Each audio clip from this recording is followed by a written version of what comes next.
Hello, Frizzle Fellowship. This is our game today. You say, Chloe, give me a book recommendation. And then I say, okay, what kind of books do you like to read? And then you say, I don't know, just give me a book recommendation. And you might laugh, but I'm in this situation all the time. People find out that I like books and demand a book recommendation from me and give me nothing to work with. So our game today is I'm going to take the last 9 books that I read and I'm going to rank them from the least recommendable to the most recommendable to someone I know nothing about the reading taste of and doesn't even know themselves what they want to read. Okay, let's go!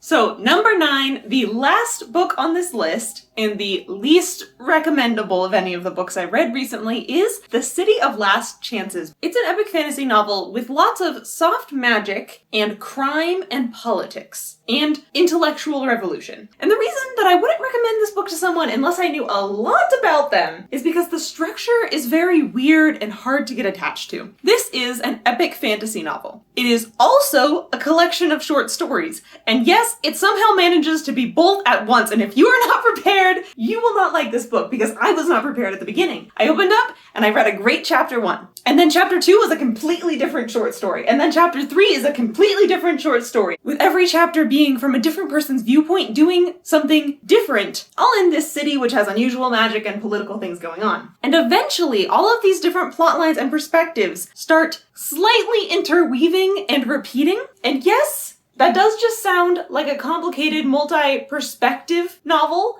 but it really feels more like a collection of short stories. So a few chapters into this book, I was ready to give up because I'm not a big fan of short stories, but then I discovered a new reading order which saved the book for me. And this is also why I wouldn't recommend it because it's way too complicated. So here is how you enjoy this book. Chloe's way. You choose a character that you like, and then you read all of the chapters that are about that character throughout the novel. And you choose a new character, and you read all of their chapters. And that's what I did, and it made the book so much better. Which I suppose says something about how this book wasn't for me in the first place. But if you, like me, were struggling to get into this book, here's some lists of characters to follow and their corresponding chapters that I recommend reading from them. So in the end, I gave this book 3 stars, but I would never recommend this to someone who wasn't ready for that short story format. Next, number 8 on this list is Hard Day for a Hangover. This is a realistic fiction cozy mystery series. This is book 3 of the series, and we have 2 narrators. Sunshine Vicram, the police chief of the small town, and her teenage daughter who is always getting into trouble, Ari. Alas, it wasn't really my thing. This book really reminded me of those TV shows that take place in a small town, and every week, every episode, there's new drama, and there's all these different subplots happening with different drama from different characters and different weird things happening. And if you take a step back and list all of the ridiculous things and murders and stuff that have happened in this small town, it is absolutely jaw-dropping crime spree. But that's just how it is, and everything will end up fine in the end. That's this book series. So if you're looking for that TV show into a book series, highly recommended. But if that's not your thing, then this book isn't gonna be your thing. And I don't watch enough TV to even name what show I'm comparing this to. To me, it most reminded me of Smallville, which is a comparison made inside the book, which I thought was quite funny when I got there, because I had already been thinking that. I imagine, I don't know, Gilmore Girls, but with more murder? Pretty Little Liars, but with less teenage drama and surprise clones? Yeah, I haven't seen either of those TV shows. Let me know if my comparisons are correct. I rated A Hard Day for a Hangover 3 stars. Number 7, The Wolf and the Woodsman. This is an adult fantasy book inspired by Hungarian and Jewish folklore. It's got a little bit of an enemies to lovers romance and a whole lot of folklore and storytelling power and a whole lot of exploration of religious and cultural heritage and communities. But I wouldn't just recommend this to someone because the pacing is annoying. This entire book, it's 2 steps forward, 1 step back, 2 steps the other sideways, 3 steps back. I mean, I really liked it, but also I'm really interested in the themes of cultural religious heritage and folklore and stuff. I rated The Wolf and the Woodsman 4 stars. This was actually part of an experiment where I read the highest and the lowest rated books on my want to read list. And if you want to watch the video detailing that and my conclusions, I'll link it in the footnotes. Now you're probably expecting that somewhere on the upper reaches of this list will be books from the 𝐂𝐿𝐻𝐻𝐿e saga. Because in my last recent reads videos, I was raving about them, they're my new obsession, and that is still true. Alas, I have suffered a misfortune, and it is called I have been waiting for 3 weeks for the next book in the series from the library. And alas, because of this, in the last 9 books I read, there were no books from the 𝐂𝐿𝐻𝐻𝐿e saga. Okay, that's a lie. I was really craving these books, so I reread 2 of them. But there were no new ones, so you'll just have to wait till the next recent reads to get those again.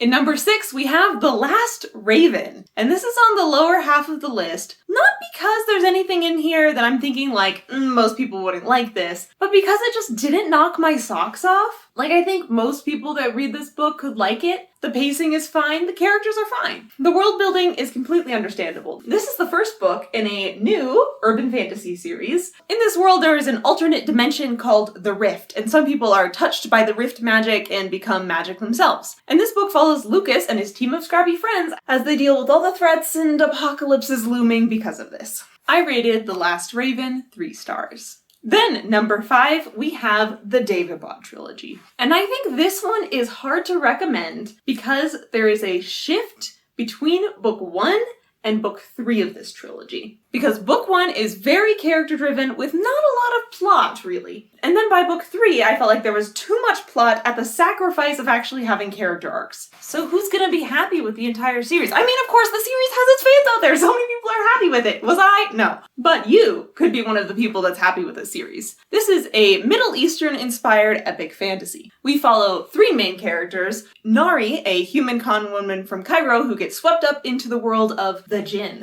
which includes Dara, a gruff warrior man with a dark past, and Ali, a stubborn and sometimes misguided prince. And then by book 3, they're having magical showdowns against a mustache-twirling villain over magical artifacts. I will also say that the world building for this series is somewhat poorly communicated, and even within the world, once I understand it, also inconsistent. But I did make a video explaining the lore of the Daevabad trilogy, which is spoiler-free if you want to watch it right now. I'll link it down in the footnotes. But I feel like after I made that video, I became more confused about the lore than before I made the video. And I did a lot of research and reading articles and things that the author wrote about the series in order to make that video.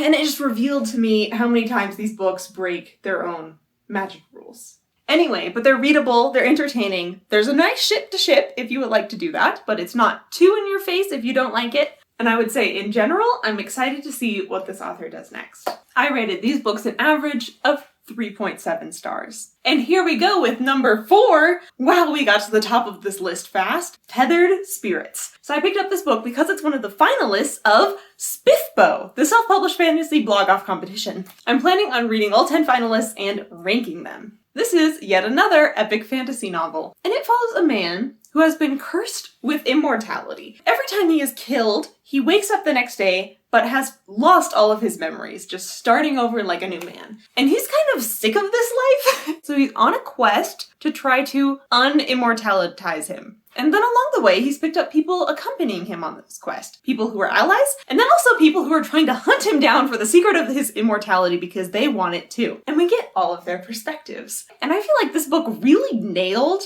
both the character work and the pacing and the world building. It was just a solid book, and I am excited for the sequel. And I would gladly recommend this to anyone who's a fan of epic fantasy. But I don't think it's too long or big or complicated for non-fans of epic fantasy. I thought the friendships between all the characters going on the quest were done particularly well. I was definitely feeling their camaraderie and banter throughout. I rated Tethered Spirits 4 stars. But now, before we get to our top 3 recommendable books, let's have a quick aside to talk about our dishonorable mention of the day. The dishonorable mention section is for books that I gave up on so quickly that I feel like I cannot give a full competent review for them. So we have 1, The Thief, which tells the story of a thief recently released from prison in order to help steal something for the royal family or something. I don't know. I gave up on this book because it was so boring. It was just travelogue and travelogue. And then I skipped to a chapter in the middle and it was just more travelogue. And then I skipped to a chapter in the end and that was like in the middle of an intense fight scene. But then it became boring again. So, yeah. Then in number 3, the third most recommendable book of the ones I've read recently is Minimum Wage Magic. And this is the book that my book club read last month. If you want to join that book club, it's on Discord, it's a lot of fun, great participation, and it's only $2 a month. And this is the book we'll be reading next. Minimum Wage Magic is an urban fantasy book, and it slam dunks the urban fantasy part. Urban fantasy is a genre that combines like real world stuff with magic. And this book has got the magic. It's got different kinds of sorcerers, it's got dragons, it's got a city that has its own spirit that moves things around and has a mind of its own. And on the real world stuff, it has gone sci-fi. So I guess that makes this like an urban sci-fantasy?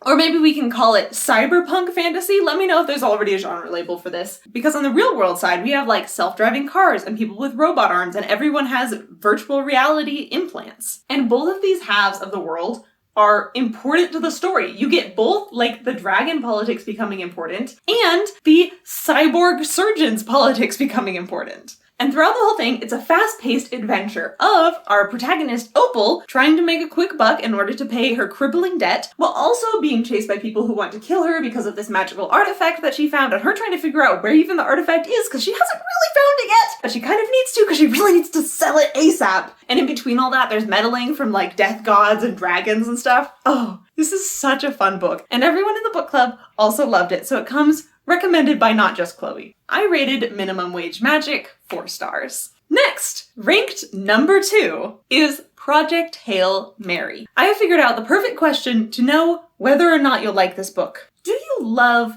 the TV show Mythbusters? And I guess that question isn't perfect if you've never seen Mythbusters, but we can just change the question to, do you occasionally like to watch science YouTube? And if the answer is yes, I recommend to you this book. This is the story of an astronaut who wakes up in deep space with total amnesia. So he has to figure out not only who he is, but what his mission is. And his mission turns out to be really important because the Earth is going through an apocalypse situation, and this spacecraft and his mission is the last Hail Mary of the Earth to try to find a solution. So the stakes are not only his own life surviving the deep void of space, but also the entirety of humanity surviving the oncoming apocalypse. And this book has a lot of nice surprises and twists and turns, which I loved. And all of our page time is not just astronaut alone on a creepy spaceship. We also get a lot of flashbacks as he remembers his past and get the second timeline of what led up to him becoming an astronaut. And a lot of the momentum of this story is answering scientific questions. So it's like the question of, why is the physics on the ship acting this way? Okay, let's set up this experiment with this pendulum to measure the gravity. Okay, now we're measuring the gravity, now we have this result, now we can make a conclusion with it. And it's mostly covering the subjects of like physics and relativity and material science and biochemistry. But I do think that all of it is made approachable and fun enough that even if you don't have a science background, even if you're not a physics nerd, you can still really love this book. Which is why it's made it all the way up to spot 2 on the recommendation list. Because I do believe that most people at their core have at least a little bit of an interest in science. Maybe that has been beaten out of them by science classes that were way too stressful and difficult. But this book is not stressful. It's not difficult, it's just fun experiments, and you'll learn some things along the way. And it's not just me that thinks so. You can find so many reviews from people who are not physics nerds really loving this book. In fact, this is the other book from the experiment of reading the lowest rated and highest rated books on my want to read list. And this is one of the most highly rated books I have ever read. I gave Project Hail Mary 4 stars.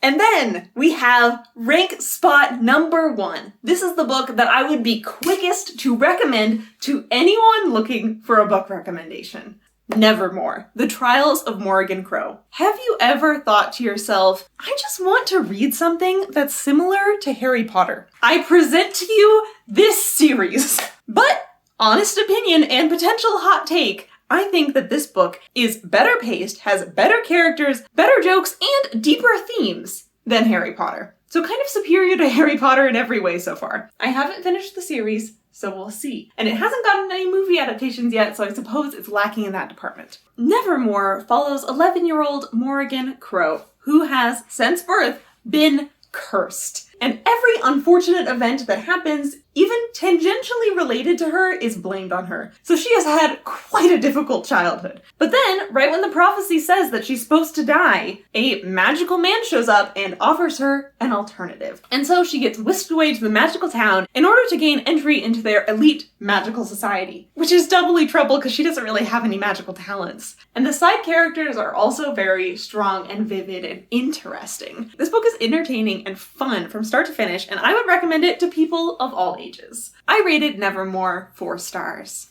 Oh, I guess I didn't have a 5-star read in this video. That's what happens when you don't get to read any books from your new favorite series.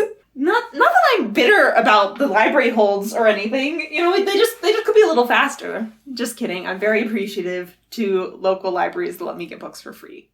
If you want to leave me an emoji in the comments, leave me a money bag emoji because I think my favorite read of the month was Minimum Wage Magic. Thank you for watching and subscribe for more videos on Frizzle Fridays.